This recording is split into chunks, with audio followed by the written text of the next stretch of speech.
It's Alex Call. Alex, is it? I tell you what, you could talk to him all day long. Alex is a nice guy, very personable. He's one of the best at WIP. Big shout out to Alex Call, another champ. Alex Call making it possible to relax a little bit. I'm just sitting in the studio trying to get to you. I love your producer, Alex. He's phenomenal. I believe in the space god.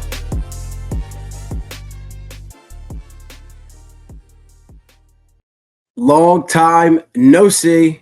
Yes, we're back here at the column, this time with a video, as you guys can see. Hey, I said 8 days, but hey, 8 days to me is different to 8 days to you. But we are back. We're excited about it. It's going to be a really fun episode as we sit here a little bit after Memorial Day weekend. We're rolling into summer, guys. We're rolling into summer, and we're listening to the column pod.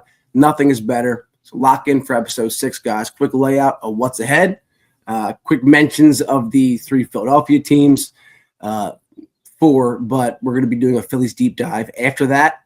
So we're going to quick mention with the Sixers, the Flyers, the Eagles, do a little bit of a fridge thing, almost defrosting the Eagles. Sixers and Flyers are heading into the freezer. Obviously, we're currently eating the Phillies. That's what she said. But hey, after that, guys, obviously, like I mentioned, Phillies deep dive.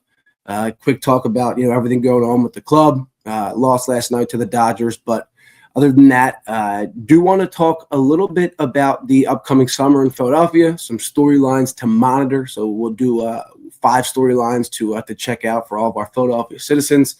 Obviously going to check in with the news. I heard Joey Chestnut is up to no good, this time not involving eating hot dogs, this time using his fists. But after that, we're going to be touching in with show tunes, which is dominated by pretty much one person. And then after that, of course, we have the infamous, the fantasy baseball for the column league, the power rankings for the first time since I think week 2. So it's going to be a really fun episode, and I can't wait. So hey, stay right there. Okay, I hope you enjoyed the new intro, but it's going to be a great time. So let's do it. All right, guys, let's hit the fridge for that late night snack, guys. Let's start off with the 76ers, who we are throwing in the freezer along with the Flyers. But 76ers hire general manager Mike Gansey, who finalized a multi-year deal to become the president of basketball operations for the Philadelphia 76ers. My goodness, it's about time we got someone we don't know, who it seems like Gansey has risen through the ranks in the Cavaliers front office, and he joined the Cavs in 2011, 2012, so it actually was there during some of those fun LeBron James years. But Bob Myers, he said that the final 2 interviewees were Gansey and Nick Uren of the WNBA's Phoenix Mercury. They were the finalists for the president's job, and Gansey, obviously with the Cavaliers, who just lost in the Eastern Conference Finals, he walks away with the job. So hopefully, things can turn around with our basketball team, because damn, do we need it. Okay, off to the Flyers. Not much that this guy's going to be able to deliver with hockey news, but I can tell you this, Mitch Kov, big summer ahead with him. Hopefully he doesn't come back 400 pounds. Hopefully they don't trade him. Is there displeasure going on with those two sides of it? Who knows? But overall, I personally, I hate that Mitch Kov can't talk to anyone in the city necessarily. He stays very quiet. He's a big star, and it just seems like he may not be cut out for Philadelphia, but obviously I'd want to hold out and see that.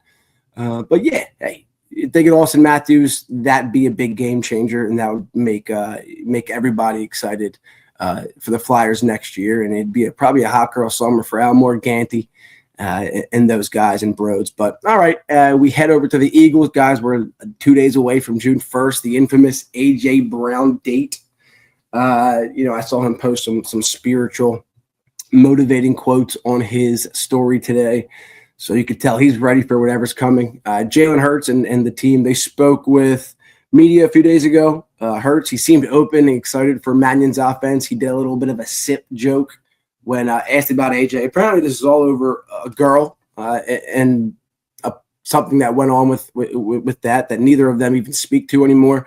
And that is where this relationship really took its turn. Ridiculous, especially for those two. I mean, 10 years of friendship ended by a woman who neither of you guys, are remotely near anymore in life. Ridiculous. But hey, AJ's going to go over to a scenario where might not be great for him. Exactly, especially with that Patriots schedule. Patriots are going to get AJ. It's not going to be anyone else.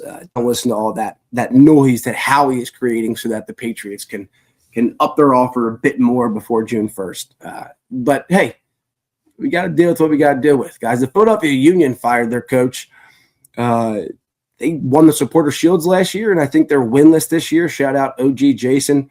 But, yeah, guys, they got to pick that up because soccer is going to be prevalent in this city for the next few months, and it sucks that our soccer team sucks, okay? So it doesn't help that the USA soccer team probably isn't that much better. But, hey, soccer's fun. It's going to be a great summer, and that's our quick check-in with teams that aren't the Phillies. So let's go talk about this baseball team that, my goodness, are they polarizing? How do you even talk about them? Because one day you feel good, one day you hate them, one day you're numb. I don't know, but we got to do it. All right, Phillies deep dive next. Boom. All right, guys, wanted to move quickly through that because simply it's not exactly what people care about right now. It's not hard to wonder why, even though the Eagles take up 99% of the year, it feels like. We got a baseball team, okay, that is good when they're not in Philadelphia. They're bad or tight, they seem to play when they are in Philadelphia. But overall, it's a team that over the last 4 years has went from 4.9 runs per game, 4.8 runs per game, 4.2 runs per game, and now averaging around 4. But at the same time, you have a guy like Chris Sanchez, Zach Wheeler. You have studs like Jesus Luzardo. One of your biggest prospects is now in the rotation, and Andrew Painter. And you're building around pitching, and you got a lot of money in a bullpen. You got a closer that's meant to be on a team that has amazing pitching. And I love it. I love that pitching is something that they're building towards a core so that you can be good for the next however many years. The thing is the Phillies have built by pitching for kind of a long time. It seems like when they get really good, like 07, 08, and the bats are really the thing that's kind of getting them through the playoffs are the bats. They seem to always want to dive into, invest in pitching so we can extend our window. And they did that again. You went to the World Series in 22, 23, you almost get there, but bats were erupting, in the playoffs with the home runs and stuff like that. So then they start investing so heavily in pitching, and now, it's where a lot of the money is, but the bats just simply, they're just not catching up. They can't catch up. You can't rely on Harper and Schwarber, who are both having great years, and it doesn't really show much when I think 13 times this year they've been held to 1 or 2 runs or less. It was tied for third or fourth worst in Major League Baseball. It's tough because you don't know who's going to show up. And last night they versed the Dodgers, and they play a team who's throwing by far not anywhere near their best pitcher in Robelski, or however you say his name. And he mowed through career high strikeouts against this Phillies team. The Phillies couldn't hit except for Kyle Schwarber, who's sending balls out of the park because it seems like he's the only man consistent enough to do it throughout an entire season span. And in terms of it doesn't matter where he is. The only reason he's not going to be hitting home runs is probably because he's in a bit of a slump. For other people, it seems like it's got to be the right day, the perfect scenario, the perfect pitcher, the right pitch for stuff to go right. Therefore, they're never on, par. But good things with this team. I will say it's like Chris Sanchez, 44, obviously, and 2/3 innings pitched without allowing a run. What a ridiculous push. It's a joke to me that I hear Ohtani's name even mentioned along the Cy Young list, or even second or third, considering, Sanchez has thrown 45 practically consistently, 0 runs allowed innings. Shohei Ohtani has thrown, I think, in the mid-60s innings pitched all year, all season. I get he bats, but Chris Sanchez almost just did that without ever allowing a run for his team and didn't even win some of those games. So Jacob Mizorowski is going to be his competition, of course, if they don't let the Slim Dominican, which is his new nickname, which we're trademarking in this pod right now, which I also did on Twitter. The Slim Dominican, he better be starting in that All-Star game, because rumors are that Jacob Mizorowski. They might give him that nod, and I mean it would ruin the entire event in Philadelphia. You'd have booers the entire time. Half of them probably not even from the city. But yeah, so that's awesome. Moving on to other things that this team I like about it, I guess. Don Mattingly, he's been quick to change. I like that he said that he wasn't interested in moving Trey off the top of the lineup 3 days later, after Trey had another bad outing. He's down to number 2. I'd rather have him at 5, probably. I'd like Schwarber, Harper. I'd tell Harper, literally, hey, you played a big hand in bringing Turner here. He's costing us a ton of money, all right, and you believe in him, as do we. So I'm going to bat you 2 right now, Harper. You're the leader of this team, and hopefully you can help Trey get out of this slump, pick it up, and that's your way out of the 2-hole. If you don't want to be in the 2-hole, then that would be your way. You want to help Trey out, help him pick it up, and you can get back to wherever you need to be. But for right now, if Trey isn't performing well, we need to win games, and you know it. Everyone knows it. Best way to probably do that is have Kyle at 1, you at 2. Put a righty in there, maybe Bohm right now is hitting fine. And then at 4, you have Marsh. And then after him, Turner will now reopen that second half of the lineup with Stott, Realmuto, and then hopefully, you extend it a bit. Therefore, you turn it over. You get guys like Stott and Crawford on the base paths when Schwarber and Harper are literally 1 and 2 in the order. So you'd be getting the most at bats. I like that, but hey, I like that Don wanted to change. I like that he threw Duran 4 or 5 days last week. It's really easy for an interim manager to show up and be like, hey, I turned it around a little bit. Let's take the pedal off a little bit. It's going to be a long season. No, Don's not doing that. He understands, listen, if I have to use our All-Star closer to guarantee us a skid of wins, I'm going to do it. They're not in a position to be picking and choosing when wins matter or more or less. They have to win, and they have to be able to keep themselves in wild card position because, hey, it doesn't this whole city enjoy when they're a wild card team more than when they win the NL East, since they don't have to wait for that week? I mean, hey, you never know, but this team is set up extremely well for a wild card series with the arms that they do have. So I like that Don's been doing that. He's been blunt about the disgusting right-hand bat so much to where he won't even play him anymore. He'll just let Stott, take on the role at second base. He'll allow Edmundo Sosa to play left field, even though he's not great at it. He's a better bat than a lot of the right-hand options. And Rob Thompson probably would have stuck to the analytics there and not forced in whatever bat is best. Probably would have said, hey, you know what? Let's keep Trey in the platoons. Let's keep Marsh in platoons, and let's let people be good at doing the things that they're good at. Now, Mattingly doesn't do that. The best guys play, and that's how you develop consistency.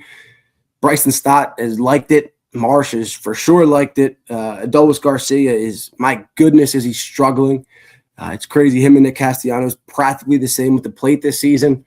Same time, Garcia has probably saved 4 runs on defense. So figure for what it is, no matter what, that outfield is a mess. But they did bring up Berea last night, and I kind of liked his at-bats. He played a decent center field as well, and hey, drove in a run. I think that young energy, when you bring it up and they're not exhausted from having to be a Philly from the last however many months with everything going on. They're usually a bit fresher, mind's a bit clearer, and they just want to go out there and play baseball. And I like when we see the young guys do that. So absolutely like that. Few things with this Phillies team. They got obviously some tough decisions looming as they head into the deadline, guys. I can say this for a 100% fact. There is, in the Phillies front office, as much as we all think that there is, panic or is the window closing? These guys are getting old. From what I was told in the last 48 hours, there is zero internal concern about the window at all. Like, they're not under the same pressure that we are. They got guys locked up that they want here: the Harpers, the Schwarbers, the Sanchez's, the Lazardos, the Wheelers. They got the guys that they want to build with still. It's about those other roles. And I'll tell you what, if this team is still hovering around August when the deadline comes, I'm told Dave Dombrowski is for sure okay trading and moving some of his current assets to kind of reload. The farm is extremely thin. You're going to need a farm to make a huge deadline move this year with any right-hand bat that you get. The market is going to be insane. A lot of teams bidding for the right-hand bats because everyone needs them. The Phillies have a deep farm to make that move? Probably not. Do they want to ship off Gage Wood and Dante Nori and these guys who are practically the only faces of a farm that is led by Aiden Miller, whose back is who knows, who's untradeable, but at the same time already too invested in by this organization. Dave has no problem moving current assets on the team to reload in the farm, open up positions, maybe at third base, maybe in the outfield, open up roles. And then he has a lame duck manager in Don Mattingly. I'm sorry, he does. Next year, if he doesn't go all out because he doesn't think that this team has the chances or that one big move would make them a clear-cut, top 4 contender, then he will restock and get ready for 2027 when he has Walker and Castellanos contracts coming off the books. He's going to be getting that money. If he makes a few moves to sell at this deadline, he'll be acquiring a bunch of farm talent, adding in ways where he didn't have depth to move before, trade bait, stuff like that. And he will be bringing in a new skipper, probably Alex Cora next year. So pretty much he'll have positions to fill, money to spend, and a lot more ammo in that farm. He's not going to sell out with this team if he doesn't think that they have a great chance to win the World Series, especially with a manager that isn't going to be here, especially with a farm that's already extremely thin.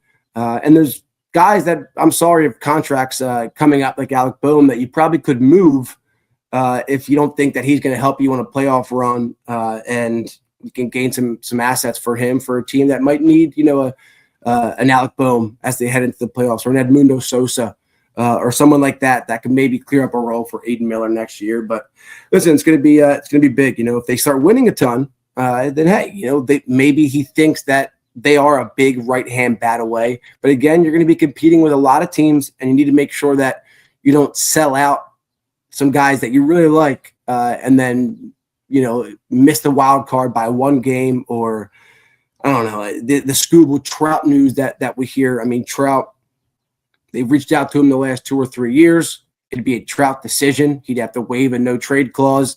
At the same time, his numbers are great.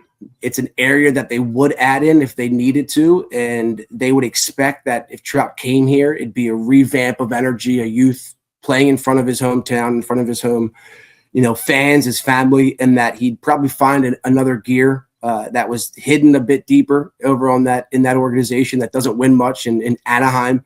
So they think that you'd probably get a better Trout for this year, maybe next year. But again, it's another big contract, and this is one of 4 teams that in the lockout that's approaching is going to have to do a lot of work. It won't happen directly, the salary caps, but it'll be slowly phased in. And this team is one of like 8 that has to really, really, restyle, retune the money they're spending because they're already over the proposed salary cap. So with Trout, that could, if they're a great team and he wanted to come, they've reached out before. There'd be a conversation with Art, the owner of the Angels, and Mike Trout. And he'll move Mike Trout if Mike Trout goes up to him and says, I want to leave. And if he said, I want to leave to Philadelphia, he'll do that. Maybe, you can send them another bad contract like Nola to help you out, but it's going to be tough. But listen, Trout, it's not a nothing burger, but chances aren't high because it's not a contract you want to bring in unless that, your team is freeing up a ton of these contracts in the offseason, and Trout might put him over the top. Which who knows? That's a risky move to make. The Scooble news. I mean, trade Luzardo in the offseason. You bring Scooble in this year, and then you have a rotation with Wheeler, Sanchez, Scooble, Luzardo in the playoffs. That'd be hard to beat. Of course, you still got to score runs, which we saw in the 4 aces in the 2010s. Can't guarantee you a World Series unless you're hitting the ball. So pitchers are great, but imagine shelling out for Scooble losing the wild card, giving half of your prospects away for Scooble, and then not re-signing him in the offseason, that would kill you, especially in a lockout, while bringing in a new coach. That wouldn't be a good look. So a lot with this team moving forward. 2 more games against LA. I'd love to see them win. We'd all love to see them win, but hey, maybe they sell to buy. Maybe they move contracts, add assets, maybe add an outfielder that way. But we'll see. No matter what, this team, they really got to pick things up. And, hey, it's going to be a pretty we're in for a thrill of a season, just like it always is, Philly fans. So, hey, let's move forward. And I think we're going to, let's see, should we talk news? What should we do? Let's do the storylines. 5 storylines to monitor ahead of Philadelphia summer 2026. Let's be great. And we are back, guys. Hey, let's talk real quick about some storylines for all of our Philadelphia citizens or those traveling to the city this summer. We're in for what a summer, guys. If you heard my top 5 at 5 on the afternoon show on Memorial Day, I think it was on Monday, you might have heard some of these. But first off, guys, Stateside Live, the rebirth of Xfinity Live, opened up last night. My goodness, do they have a huge hole to fill, but the concert venue looks ridiculous. I saw some stuff last night floating around X. Guys, Xfinity Live is no more. That Stateside Live is the real deal. There's double balconies, to look off of and look across the South Philly super site into the distance. A little high-end looking, kind of like the Churchill Downs type of seating. And just a huge, massive concert venue that can, host anything. It hosts big artists. The scenes from last night looked unreal that was in Philadelphia at the super site. So the years ahead, man, are going to be really exciting when traveling for Eagles games, Sixers games, Phillies games, and then heading over there afterwards for a concert or something like that. Totally awesome. Game day is going to be sick, but they got a big hole to fill. So look forward to that this summer. Next up, dude, I-95 traffic. We talked about the new cruises leaving out of Penn's Landing. Dude, that walkway, the skywalk that they're redoing for Penn's Landing is looking great. I'll tell you that. But, dude, traffic absolutely ridiculous on I-95 this entire summer. It's supposed to ramp up because of that.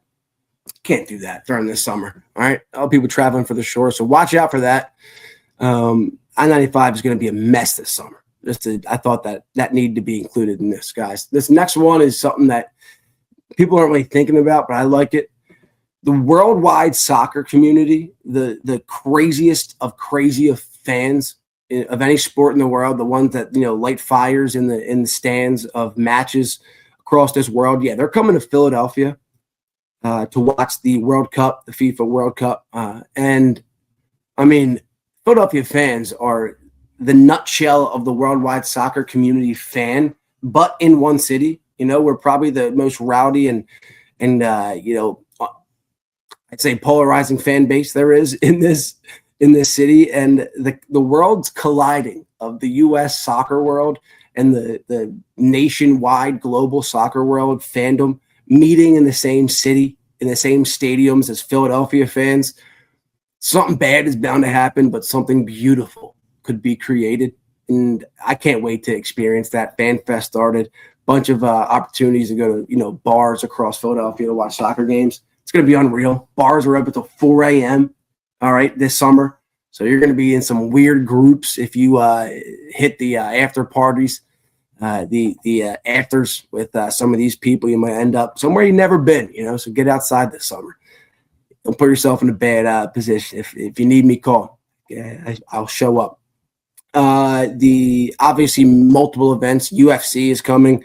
There's multiple concerts. There's the MLB All-Star game, guys, and the red carpet event will be at the Philadelphia Historical Mall, I think, so over near Old City, in that area where the Temple game day was back in Notre Dame Temple back in the days, 2016, I think it was. So it's going to be really cool over there near the Liberty Bell. It's going to be the Knicks sideline, guys, of celebs, but in Philadelphia. It's going to be really cool seeing Shohei Ohtani, his family, his dog, that we see so much of, walking down the red carpet as well as, maybe our own Kevin McGonigal, who was on this podcast. Maybe he gets the shortstop nod for the AL because he's playing his ass off. He's already better than Trey Turner Okay. And you all heard on this podcast, him and me talking. He didn't even know he was going to be on the team. He was talking to me about the Whitecaps. Right? Yeah, that's a minor league Detroit team. So ridiculous season for Kevin McGonigal with that. Maybe he could take Rookie of the Year since Mundataki just went down with a hamstring injury for the next however many days. But yeah, big event going to be here in this summer. But also coming with the multiple huge events that will be taking place in Philadelphia are just the national media and attention that will be on us. Get ready for pot shots and digs from people that aren't around here that think they know us. There's going to be a lot of Twitter beef going on, I feel like, with the city of Philadelphia this year during the Home Run Derby and the All-Star Game. For the Home Run Derby, would be amazing if we could see Bryce Harper, Kyle Schwarber. There's Vita, my cat, beautiful little tuxedo cat that has been with me since middle school. But hey, it's going to be an amazing summer. If we can get Harper and Schwarber to square off in front of their own home fans, it would. I mean, the Showman versus Schwarbaum would be one of the best must-watch TV scenarios. Schwarber would be going for back-to-back titles. Harper's 1-1, in tries, 1-0, and with his dad and as a national. That would be something amazing to watch, and that would surely be worth the ticket, even though they're so expensive that people from Philadelphia might not even be in those seats. Okay, so hey, there's some storylines real quick. Just thought you guys should know these. Let's jump quickly into some news, all right? And we're not going to do a whole stop and go for this one. Joey Chestnut, he will, for everyone that was oh, no. Yeah, he will eat in the upcoming hot dog competition, even though recently charged with battery after beating a man while drunk. Apparently, the code for the National Eating Society, not against the rules if it didn't happen at our events. All right, that's the best policy I've ever heard in my life. Okay, imagine if literally any single NFL player was given that same rule. Hey, not against our rules if it didn't happen while he's at our facility or playing the game. What a world we live in. The journalists would surely be being paid a lot of money and would have a lot of work in front of them. Tarps off, taking over baseball. Absolutely love it. I think it's like a worldwide U.S. global genes, and I think that's good for baseball. Absolutely love it. And then, listen, let's get the moon in space real quick, guys. NASA, after this Artemis mission that we all just saw take place, they are ordering landers, rovers, and drones for a sprawling moon base. Less than 2 months after the Artemis missions, Space Agency outlined the first phase of its moon base plans on Tuesday, awarding hundreds and millions of dollars in contracts to 4 U.S. companies. Jeff Bezos' Blue Origin will provide the pair of landers and moon buggies to the lunar surface at a spot near the moon's south pole. These so-called lunar terrain vehicles will be built by Astrolab. My gosh. I mean, come on. Now we're talking about the moon base that, first of all, probably has been there since 1960. If you're a conspiracist like I am, they had to have something up there. But yeah, so looks like this is planned for as early as 2028. So, hey, if you can make it to 2030, when we get a WNBA team here in Philadelphia and also a new Sixer stadium, then maybe, if you're not liking the new stadium or the WNBA team's performance, you can head up to the moon base because it should be ready and planned as early as 2028. So, hey, we'll be checking in on that if we're all still here together. But hey, let's quickly jump into some show tunes and then wrap it up with the power rankings for the Column League Fantasy Baseball. I can't wait. He's a solidified GOAT now. But guys, Drake and the Iceman. You see that? It should be where you at? Where are you at, Iceman? Come on. He's coming up, all right? But the Iceman, what an album. And, the boy's back. I'm sorry, the man. Drake and his album Iceman currently take up 9 of the 10 spots on the Billboard Top 100. So it's going to be a quick show tunes. I'll tell you that. I'll play for you the number 1 because I love it. But number 5, the old number 1, still hanging in there somehow. And she just smoked the CMA Awards, the Country Music Awards. Ella Langley, Choosing Texas. That's been the number 1 song, I think, for every other podcast we've done so far. So finally, our number 1 on the top Billboard, top 5 here on the Column Pod is finally dethroned. And the other songs in the top 5, all Drake songs. Okay, number 4, Shebang. Obviously, my personal favorite. I've been posting videos of it a lot, using it as returns at work at 94 WIP. Number 3, Whisper My Name by Drake and his Iceman album. Number 2, Ran to Atlanta. And then number 1, Janice, STFU. Janice, shut up. All right. I love Iceman. People are probably pissed that they don't care about Drake these days or rap much. But what it is Drake he returned back to the form that made people like him. It's hard for rappers these days in a world of, people don't really care for rappers other than the big names. There's so many new artists every year. There's a new rapper coming up every year. I mean, the lifespan for the new rapper's career, I mean, it's 1 or 2 albums and then they're not good. And the biggest problem is stuff like TikTok and X these days, and the content mediums that this stuff gets dropped on. It's blowing these artists up with one song. Like, it's blowing up these artists that are making one catchy song. It gets huge on TikTok.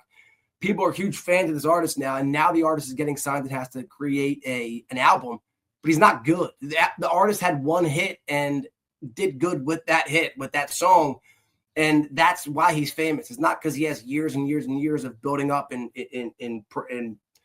$0 shows, traveling in the back of an RV. No, he's not. They're not doing that anymore. They get famous on TikTok.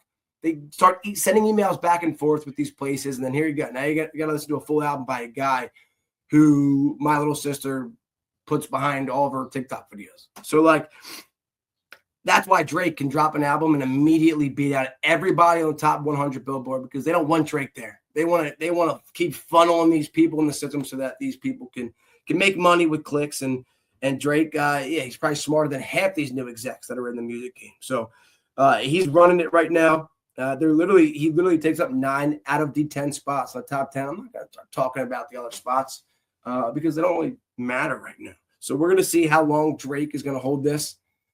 Kendrick, I know his pie market chances or whatever it is, prediction just went up by 55% on if he will have a top 5 song this year, because him and Drake hate each other. So Drake was coming at him left and right in the song, just like Kendrick did to him in his last album. You a certified pedophile. So Kendrick could come in hot and drop another album to respond to a lot of this stuff. But for right now, it's Drake and Al Langley. Those two stand atop on the mountain. All right, guys, let's go just wrap this up real quick with the updated Column Fantasy Baseball League Power Rankings. Let's go. And here it is, what we've been waiting for all episode. The Column League Fantasy Baseball Power Rankings. All right, let's start here. Number 12, we have Vandalay Industries sitting at 0-8. My goodness, an 8-game losing streak, obviously, because the man hasn't won. Mike, I love you. We got to fix it. There's nowhere to go but up. The waiver wire miracle season is still technically possible, but my goodness, would it be hard to get in the top 4. So, hey, good luck, good season, practically, but hey, keep your head up. Everything will be okay. Coming at number 11, we have High Spin Rate Pat in Denver sitting at 3-5. How are they a 3-5 team? I don't know. All right, their offense is putting in work. 3,400, 500 points here. 2-game losing streak. Tough spot for you guys at 11. We move up to number 10. We have Save, Harry the K's, P. Walsh, baby. 3-5. A lot of 3-5 teams here. Okay. Biggest ranking controversy, I'd say, is here and the next guy. Positives, you got strong scoring profiles right now, and you got 2 wins in a row. All right, so you're working with momentum. I like it. Number 9, the Colony, myself. What the fuck is going on with us? I don't know. I got to start, paying attention to my team. I'm sorry, but it's not an excuse. We don't make excuses, all right? We're only 1 game behind the 500 log jam, all right? And I got enough scoring here to recover. Season is salvageable. I want to make the playoffs, the top 4, but 3 losses in a row won't do that. Number 8, we have Team Rayburn. All right, you're hanging around playoff contention, and yes, you are in front of me. 2 losses in a row, better than mine with 3, but hey, you're not too far from turning it around. Number 7, we have James Hess and the slugging Steve Brewskis. Positives, hey, respectable offense here. Negatives, recent slide. You got some bigger weekly numbers you got to find here. Number 6, we have Andrew Collier, Andrew from Jim Thorpe, Anthracite Athletics. Your definition of balance, all right, you got 2 spots away from a playoff spot, and your points for and against are nearly identical. 2 wins in a row. Keep it up, baby. All right, we're going to number 5, Coach Al, Sean Moran, a secret hidden Yankees fan, but it's okay. You're number 5. You're better than your results. You are. I'm not going to lie. You are a big fantasy baseball guy, so it's showing. Competitive scoring. You're in the playoff mix. You got the ability to hang around. You want to get in that top 4, you better win. Big win, Paul, man. What a breakdown. He dropped on Twitter the other day for the trade that we made. Mike Trout, new to the team. Unlike the Phillies, he did it. He went out and grabbed the aging vet. He's got top tier scoring for a middle pack record. So hopefully he turns around and he's gonna, he's got to win. He just beat me, so needs consistency, not flashes. All right, baby. Number 3, we have presidents in the room. Mark Rossi. Hey, I know everyone's talking about Lenovo's. They stink. Hey, it's new. What can I say? It's a gift. Hey, you're doing great. Monster offense. Your defense is schedule. You got some concerns coming up, but hey, great team. 2 wins in a row. Your ceiling's probably the highest in the league here, Mark. Number 2, what an explosion here from the waiver wire bums from OGJ. Drafted all relief pitchers and, makes moves a lot and stays active here. Told us he'd never be calling us again, but here he is. All right. Hottest team in the league, highest points for in the league, win 5 in a row. I mean, he's dominating offensively. That's a team to be scared of. Let's see if he can hold on to it. Sure talks a lot. I need a better team before I can keep talking. And number 1, we have the Fighting Dan Bakers, baby. 7-1, Shan Frank, 3,419 points. For that team, best record in the league, consistent scoring, and you're avoiding, the shootouts. It's crazy. You get the same amount of points as a team in eighth place. So, guys, get in that top 4 if you want to become something in life. And I'm going to try doing that too. All right. So there's your fantasy baseball power rankings. All right. And sorry about that last segment being in a different setting because I had to do it 2 times. This computer stinks. All right. Hey. Thanks, guys. What a great episode. Subscribe and follow on The Column, TikTok, Instagram, episodes on Spotify and YouTube. Please, guys, send this to your friends. Cut things if you want. Just have fun with it. Very exciting summer we have ahead of us. I'm excited to be spending with all you guys. All right, The Column, episode 6 is out. And, hey, can't wait for episode 7. All right, see you guys soon.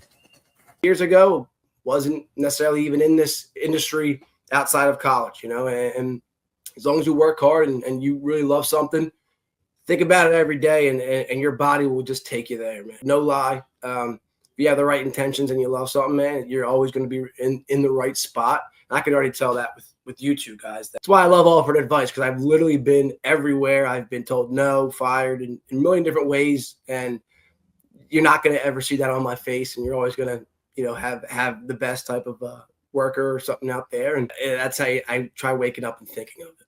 It was funny because when I reached out to Alex, that was the first thing he said to me. He said, I did exactly what you're doing. Listen, Gab, you grew a lot in the last year, have you not?